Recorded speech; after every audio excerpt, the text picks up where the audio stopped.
Have you ever heard a melody that brought someone back to life? One freezing night in Chicago, a little girl's piano awakened a billionaire's buried heart, a song from the night his wife died. If you've ever lost someone, or been saved by a moment of unexpected kindness, this story will stay with you. Tell us where you're watching from, and share if a song has ever changed your life. The night air in Chicago cut like glass, sharp and merciless. Snow fell in thick, lazy spirals, blanketing Lincoln Hall of Music under a quiet, ghostly glow. Inside, the chandeliers were dim now, the applause long gone, and the scent of polished wood still lingered in the air. Near the stage, a small figure stood by the grand piano, barely 8 years old, wrapped in a faded orange sweater and jeans too thin for the season. Her fingers hovered above the keys, trembling not from fear but from cold. Lily Parker had been standing outside for hours, watching the people in long coats and fur scarves come and go. She didn't belong there. Everyone could see that. But when the last person left, she slipped through the side door, following the warmth like a moth chasing light. Now, in the silence, she felt something stir inside her, something that had been buried since the day her mother's heartbeat stopped. She pressed a single key. The note echoed softly, filling the hall like a sigh. Another followed, and another. Her small hands began to move with instinct, not skill like someone remembering a language they once spoke fluently. The melody rose, fragile and trembling, until the whole hall seemed to breathe with her. It was a song her mother used to play, in their tiny apartment on the South Side. A lullaby that once promised everything would be okay. Lily didn't notice the man standing in the shadows of the back row. Ethan Caldwell, a man who could buy anything in this city, froze as the first few notes reached him. His breath caught. He knew that melody. It was the same one his wife, Rachel, had composed years ago, the one played at her memorial, the song he could never bear to hear again. He watched as the girl played with eyes half closed, her face lit only by the faint golden spill of the stage lights. Her music wasn't perfect, but there was something in it. Pain, tenderness, truth, something that cracked open the silence inside him. When the final note faded, the room held its breath. Then Ethan's voice, low and unsteady, echoed through the hall. "That song," he said quietly. "Where did you learn it?" Startled, Lily turned. Her wide blue-gray eyes met his, hesitant, guarded, like a wild creature, unsure if it was safe to run. "My mom taught me," she whispered. He took a slow step forward. "What's your name?" "Lily." For a long moment, neither spoke. The sound of the heating system hummed faintly. The snow outside, tapping against the tall windows. He wanted to ask more to understand how this child could be playing the song that had once belonged to his wife, but his throat tightened. Instead, he took off his long wool coat and held it out to her. "You look cold," he said softly. She hesitated, then took it. The coat swallowed her whole, but she smiled. A small, shy smile that warmed the air between them. Ethan studied her face, something aching in his chest. "Are you alone out here?" Lily nodded, clutching the coat tighter. "I stay near the station." He exhaled slowly, a mix of disbelief and guilt curling inside him. This child had nothing, and yet, through her music, she had given him back something he'd lost years ago, the ability to feel. "Come on," he said quietly, motioning toward the exit. "There's a cafe across the street. You should eat something."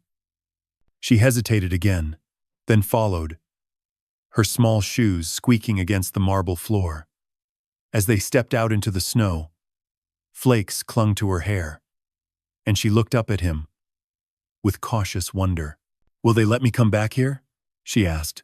He glanced back at the grand piano through the glass doors, the same piano that had stayed silent since Rachel's death, and for the first time in years, he smiled.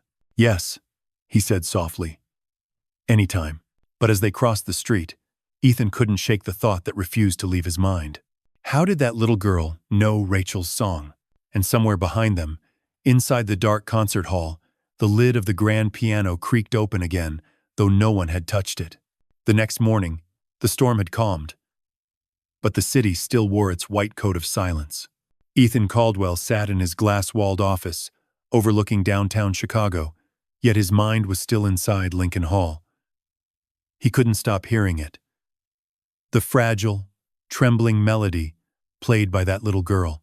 The song Rachel had written the winter before she died. He had spent the night searching through old recordings and sheet music, trying to convince himself it was just coincidence, but the notes were the same.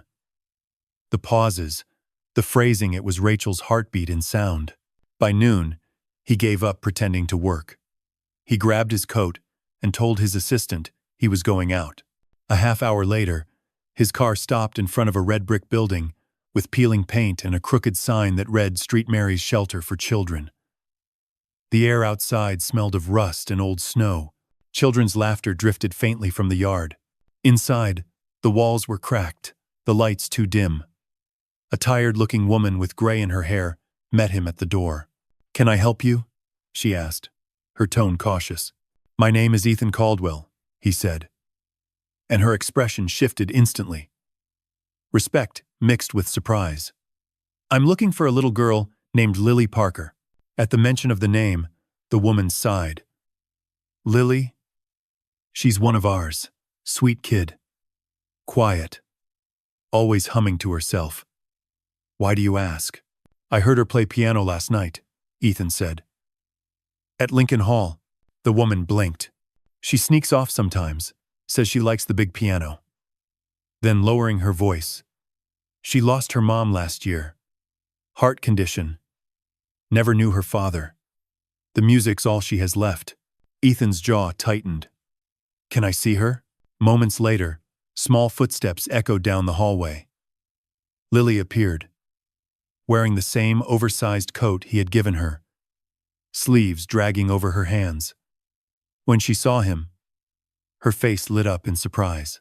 "You came back," she said softly. "I told you I would." He crouched to her level. "You okay?" She nodded. "They were mad I left last night, but I told them I just wanted to play." He smiled faintly. "That's a good reason." For a while, neither spoke. The hum of the old heater filled the silence. Ethan felt something heavy press against his chest. Guilt, maybe, or longing.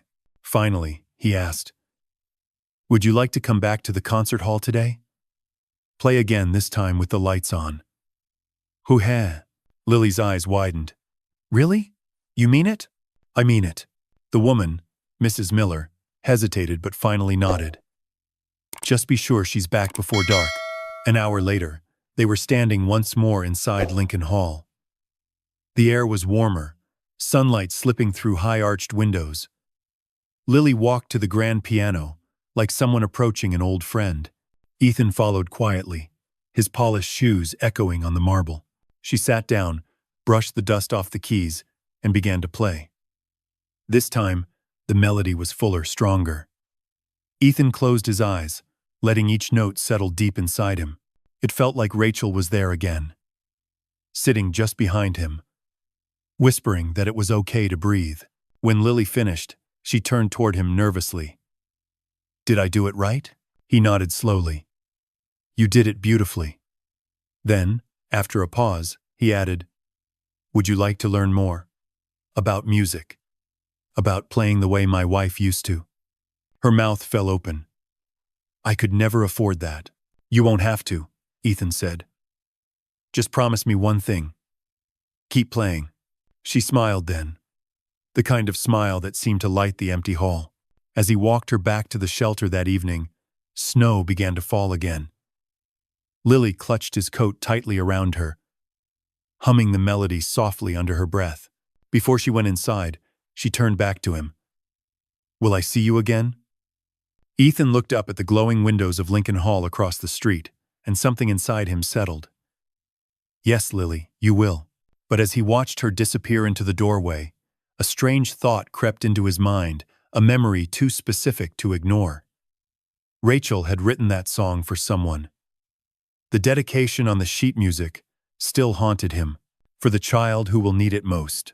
And for the first time in years, Ethan felt the ground shift beneath everything he thought he knew.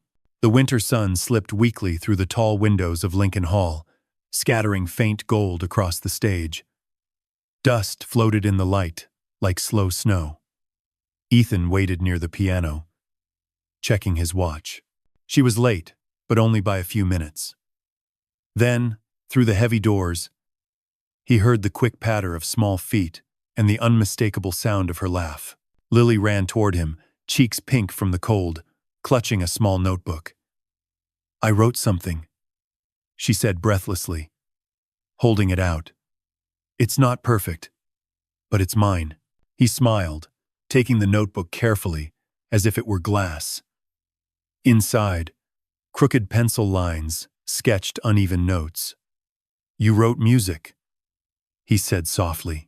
Lily nodded. "I just remember how Mom used to hum before bed.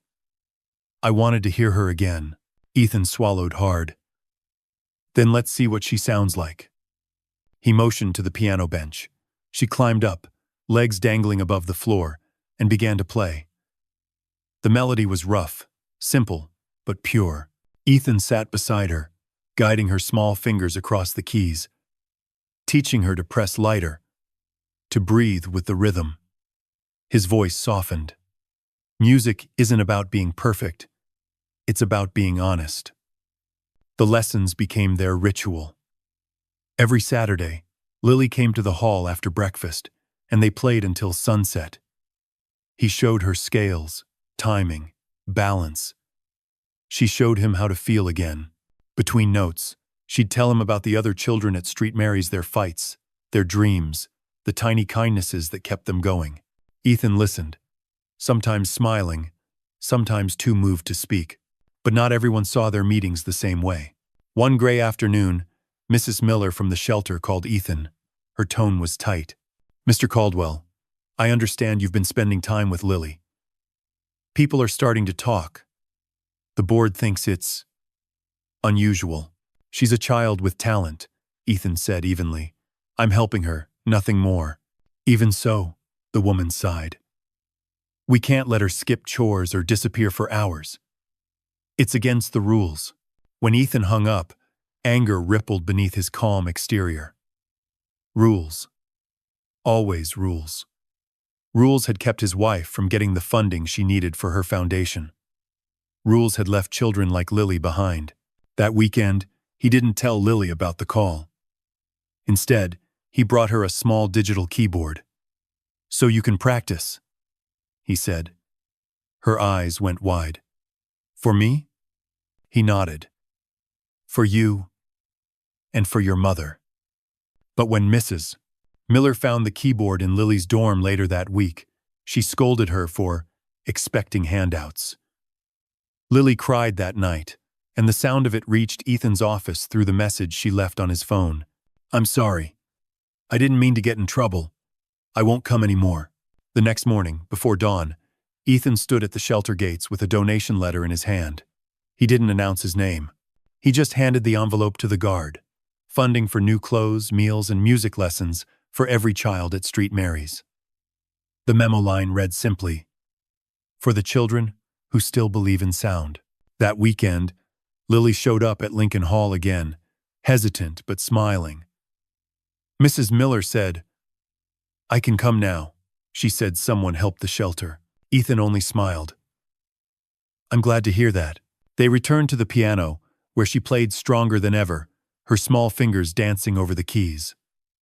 After a long pause, she said quietly, "I play so Mom doesn't disappear." Ethan looked at her, eyes burning, and whispered, "And I listen so my heart doesn't." Neither spoke after that. The music said everything. That night, he recorded her playing on his phone and sent the file to his friend David Ross at the National Conservatory Foundation. Hours later, David texted back, "Who is this child?" "She's remarkable." Ethan stared at the message, then at the sleeping city beyond his window. Maybe, he thought, the world was finally ready to hear her. And somewhere deep inside, another thought whispered louder. Maybe she was meant to find me. The morning of the audition dawned pale and brittle, the kind of Chicago morning when breath turns to smoke and nerves turn to ice. Ethan's car idled outside the shelter as Lily stepped out, wearing a yellow dress that had been carefully ironed by Mrs. Miller. Her hair was tied with a blue ribbon, her small fingers clutching the old music notebook. "You nervous?"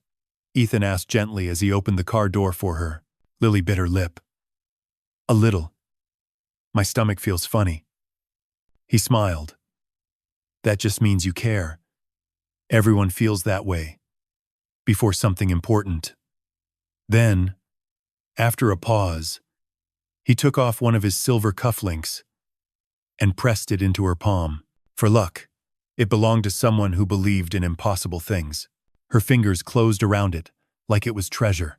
The National Conservatory of Music stood like a cathedral of glass and steel, humming with the chatter of families and young prodigies. Lily looked around at the other children, some with shiny violins, some in velvet dresses, and her confidence wavered. "They all look so ready," she whispered. Ethan knelt so they were eye to eye. "You don't have to look ready," he said softly. "You just have to be honest. Play for your mom and for yourself. That's enough." Inside the auditorium, the walls gleamed with gold accents, and the scent of polished wood carried a memory. Ethan couldn't shake Rachel's perfume, faint and floral, drifting through their old apartment. He swallowed hard, forcing the memory away. When Lily's name was called, she walked to the piano, small shoulders straight but trembling. The judges, a trio of professionals, watched in silence as she sat down. Her feet barely touched the pedals. She placed the cufflink on the piano's edge like a secret charm and took a deep breath. The first note came out weak, uncertain. The second, steadier. Then, something shifted. The melody grew warmer, fuller, alive. The song wasn't just music, it was memory. It was every night she'd spent watching her mother's hands glide across old chipped keys. It was the laughter that used to fill their tiny apartment, and the quiet afterward when her mother's coughs grew worse. The music carried both loss and love, and even the judges seemed to hold their breath. Ethan sat at the back of the hall, heart pounding. He recognized every phrase, every pause. She had blended her mother's lullaby with the fragments he'd shown her. It was their song, now hers and his. When the last note faded, Lily sat still, hands hovering above the keys, afraid to move. The head judge, a silver-haired woman, leaned forward and asked softly, "Where did you learn to play like that?" Lily hesitated, then smiled shyly. "My mom taught me the first song," she said. "And a man who misses someone taught me the rest." For a heartbeat, the room stayed silent. Then one judge wiped his eyes. Another simply nodded, unable to speak. Ethan turned away, blinking hard. Something deep inside him cracked open the grief he'd kept buried beneath years of silence, finally finding air. When Lily stepped off the stage, she ran straight to him, her little shoes tapping against the polished floor. "Did I do okay?" she asked breathlessly. He crouched down, smiling through tears. "You didn't just play, Lily. You reminded everyone what it means to feel." As they walked out into the cold afternoon, snowflakes began to drift again, light and slow. Lily hummed her melody under her breath. And for once, the sound didn't break Ethan's heart. It mended it. That night, he sat in his apartment staring at the phone, waiting for a call from the conservatory. The city below shimmered like scattered stars. Just before midnight, it rang. A calm voice on the other end said, "Mr. Caldwell, we've made our decision." Ethan gripped the phone tighter, breath caught in his throat. "We'd like to offer Lily Parker a full scholarship." For a moment, he couldn't speak. He whispered, "Thank you," then ended the call, exhaling a breath that felt like years of silence leaving his body. But even as joy swelled in his chest, one question lingered, sharp and unsettling. Why did Rachel's music find its way to this child? He turned toward the grand piano in his living room, where a single piece of sheet music still rested under the lamp. In faded ink, Rachel's handwriting curved delicately across the top, "For the child who will need it most." Ethan stared at the words, his pulse quickening. Could she have known? Spring came late to Chicago that year. The snow melted reluctantly, leaving behind puddles that mirrored the gray skyline. Lily stood outside the grand gates of the National Conservatory of Music, clutching her worn notebook, her new uniform still stiff and unfamiliar. Her heart pounded as she stared up at the tall building. For the first time in her life, she wasn't sneaking into a place she was invited.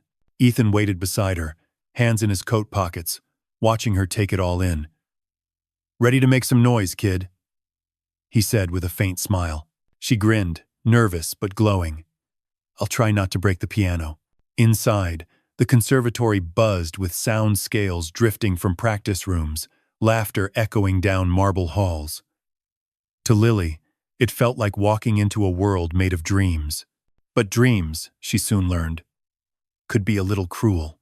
During her first week, other students noticed her right away, not because of her music, but because of her old shoes, her second-hand backpack, and the way she looked lost among polished instruments and expensive coats. In the cafeteria, a girl with sleek blonde hair and perfect posture smirked at her. "You're the scholarship kid, right? The one from the shelter?" Lily hesitated, then nodded. The girl, Samantha Reed, smiled sweetly, but her tone carried a sting. "Well, try to keep up. This isn't a charity recital." The words stuck like ice. That night, Lily practiced alone in one of the smaller rehearsal rooms until her fingers hurt. She wanted to prove she belonged. But the harder she tried, the more the music slipped away.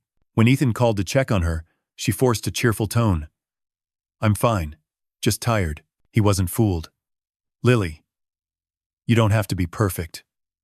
You just have to be true. Remember what we said. Honesty over perfection." Her eyes burned. "But what if being honest means I'm not good enough?" There was silence on the line. Then his voice came, calm but firm. "The world's full of people who sound perfect and feel nothing. Don't be one of them." The next day, her piano instructor, Professor Harper, called her aside after class. "Miss Parker," she said, tapping her glasses, "where did you learn to play with that much emotion?" "My mom," Lily said softly, "and a friend." The professor studied her. "Technique can be taught. Heart can't. Don't lose that." Weeks passed. Slowly, the whispers faded as Lily's talent spoke for itself. She began composing again, her notebook filling with new melodies, pieces that carried both the ache of her past and the quiet warmth Ethan had given her. Then came the midterm recital. Samantha, assigned to perform before Lily, smirked as she passed her in the hallway.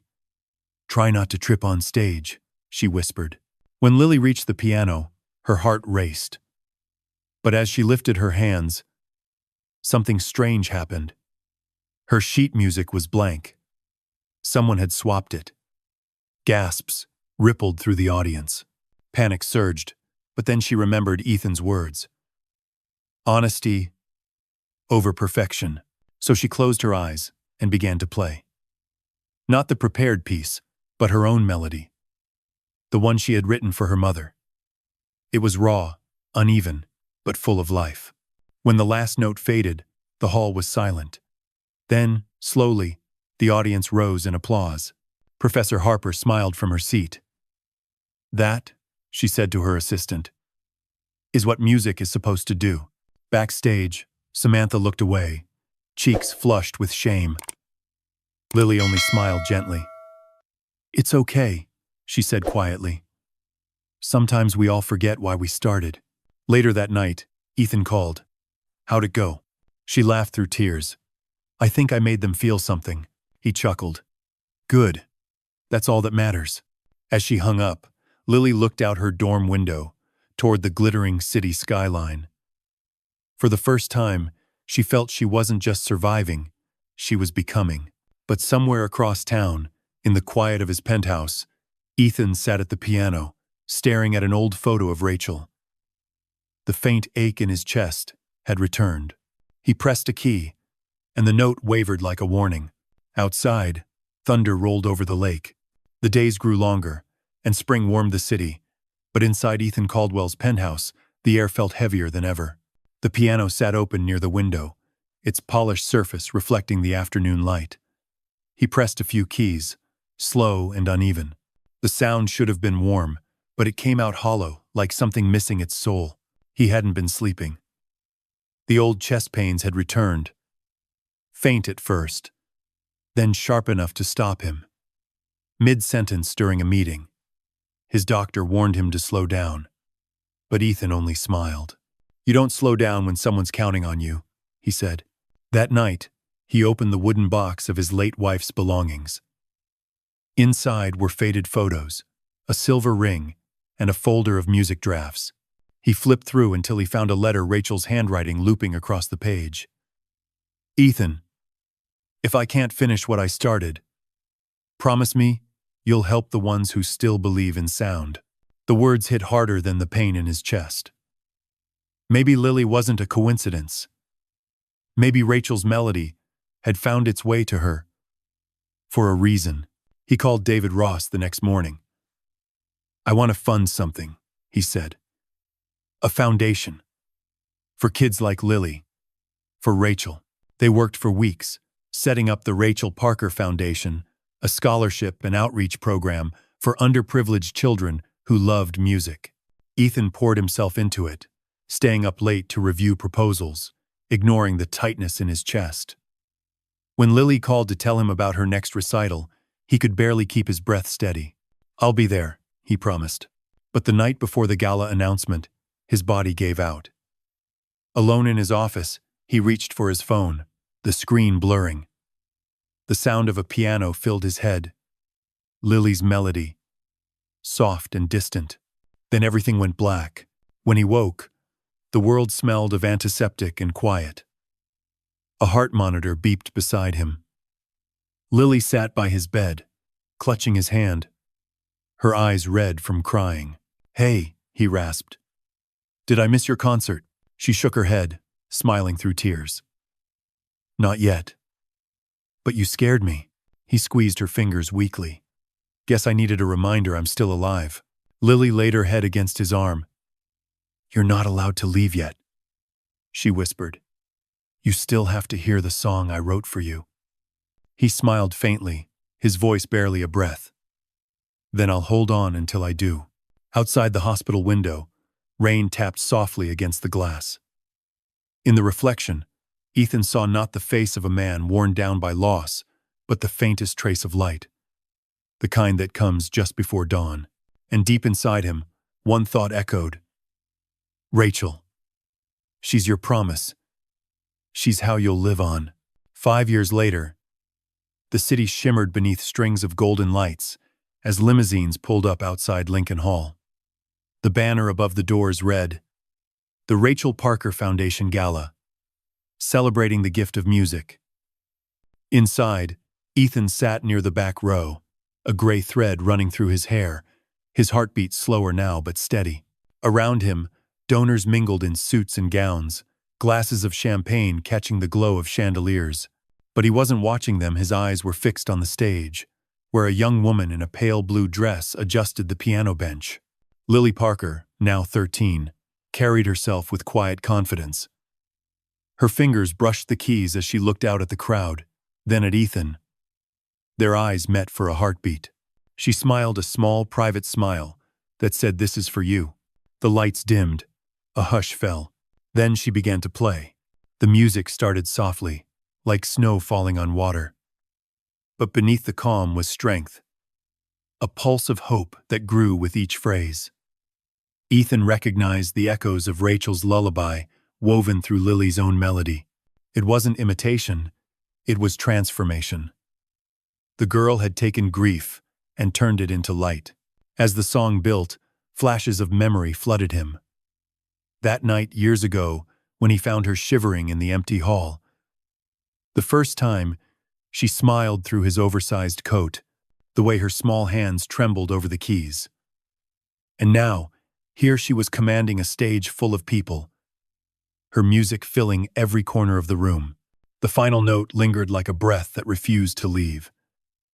Then silence pure, heavy, sacred. For a moment, no one moved. Then applause broke out, thunderous and unstoppable. Some stood, some wiped tears, but Ethan just sat there, hands clasped, heart overflowing. Lily rose, bowing shyly, her cheeks flushed. When she turned toward him again, he stood, clapping slowly, his eyes shining. Backstage, she ran to him, the sound of applause still echoing beyond the curtain. "You came," she said, breathless. He chuckled softly. "You didn't think I'd miss your debut, did you?" She laughed, then grew serious. "I finished the song. I named it The Night I Was Found." She handed him the folded sheet music. He unfolded it, his hands trembling. The title stared back at him in careful handwriting. "It's beautiful," he whispered. "Just like you." Lily leaned into him, and for a while, neither spoke. The world outside moved on the chatter, the music, the glittering city, but inside that quiet corner, time seemed to stop. Before leaving, Ethan reached into his pocket and pressed something into her hand, his wife's wedding ring. "When the world feels cold," he said softly, "remember you were the warmth it needed." As he walked away through the marble corridor, his figure disappeared into the glow of the chandeliers. Lily stood still, holding the ring against her chest. Then, as the doors closed behind him, a chill wind swept through the hall. For reasons she couldn't explain, her heart ached like a melody fading just before the final note. The morning came quiet and gray. The air outside Chicago's hospital carried that heavy stillness that always follows the end of a long rain. Lily stood by the window, her fingers clutching the silver ring on a chain around her neck. The phone call had come before dawn. Ethan Caldwell had passed away peacefully in his sleep. For a long time, she couldn't move. Her body felt numb, her thoughts blank. When the first light broke through the clouds, she finally sat at the piano by the window, the same piano he had bought for her years ago. She placed the ring gently on the keys and whispered, "You promised you'd always listen. And, of chapter." Then she began to play. The melody was slow at first, hesitant, trembling like the first breath after a sob. But it grew, measure by measure, into something strong and radiant. It was the song she had written for him, the one she never got to perform in person. Every note carried a memory. The cold night he found her, the coat too big for her shoulders, the quiet dinners where he'd listen instead of talk, the way his voice softened whenever he said her name. Tears blurred her vision, but she didn't stop. The final chord hung in the air, long after her fingers stilled, as if the world itself refused to let it end. Later that week, Lincoln Hall filled once again, this time draped in white lilies and framed photos. The Rachel Parker Foundation hosted a memorial concert in his honor. The stage glowed with soft amber light as Lily walked to the grand piano. She was older now, composed, elegant, but her eyes still carried the spark of the child who once played barefoot in the snow. She spoke only one line before she began. "He gave me back the music my mother left behind. Tonight, I give it back to him." Then she played the winter lullaby, the first song that had bound their lives together. The melody rose and fell through the hall like a living heartbeat. People wept openly. Even the chandeliers seemed to shimmer a little brighter, as if the air itself remembered him. When the last note faded, she looked up at the empty seat where he would have Saturday. For a moment, she swore she felt it, a warmth behind her, a soft hand resting on her shoulder. Months passed. Seasons turned. The world kept spinning. But Lily carried him everywhere in her music, in her silence, in the quiet courage he had taught her. She took over his foundation, teaching children who came from the same streets she once walked barefoot. The small studio in Grant Park filled each afternoon with laughter and clumsy notes.